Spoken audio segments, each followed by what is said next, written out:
Hey there, Cheese here, and welcome back to the Mega Man 5 Kirby Challenge. This time we're taking on the Boss 3 fight stage, and it works just like the main stages. I start with the Buster, I only use the weapon I get from defeating the Robot Masters, and I just beat the stage that way. And since I'm pretty low on energy, especially after that last stage, yeah, I could do this all day. You know what? Nope. Using this M-Tank changes nothing, alright? That's better. Anyway, there's not much to say about these Robot Masters that I haven't said. I think I forgot how to fight Gravity Man, or I mean not Gravity Man, Napalm Man the correct way, so let's see what else there is to talk about. I'm not really too sure what to think about Mega Man 5, but in the end, I'm pretty sure I think it's a good game.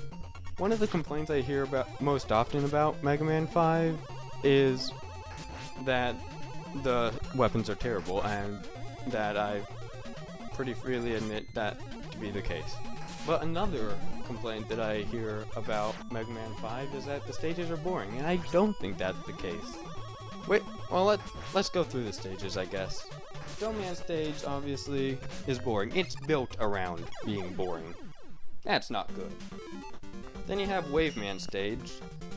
I don't know if it's really boring, it's just different in a way that I personally don't care for, and in a way that I think could be more interesting.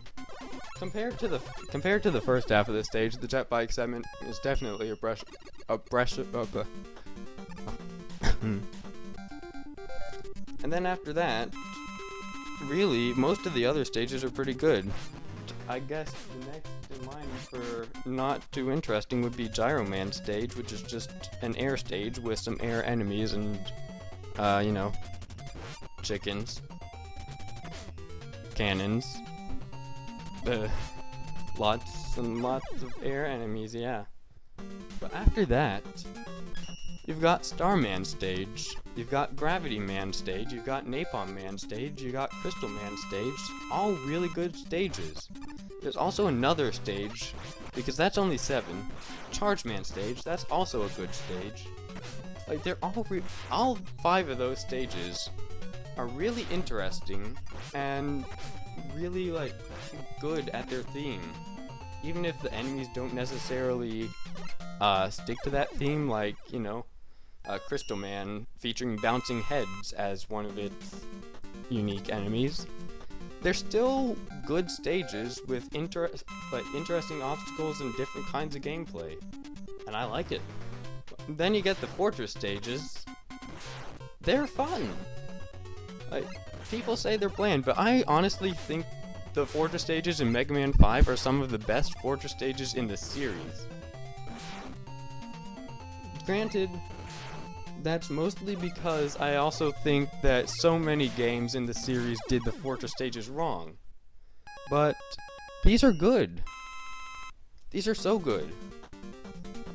The first Fortress stage doesn't do anything particularly interesting, but it introduces the disappearing blocks to the game, and it gets the feeling of you're outside the fortress and you're making your way inside, which is what the first Fortress stage should do.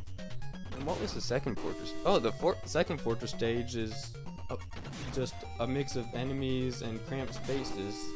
But you know, it's challenging. It's tough. It has a lot of obstacles used in ways you haven't seen at all before in the game, like that section where you're on pretty thin conveyor belts while guys are dropping bombs on you. That's new. That's good. The third Fortress stage introduces yet another new gimmick, which is something that I really like in Fortress stages. And on top of that, the rest of the level is pretty well designed. It's stuff like that all throughout the fortresses. It's new kinds of gameplay that make things more difficult, give it more challenge, and make things overall more interesting. The second stage has the underwater segment with the swimming mets, the new enemy. That's what I love about Mega Man 5. There's something subtly new about each fortress stage, and yet all the while, there's everything else that you've seen and learned how to deal with.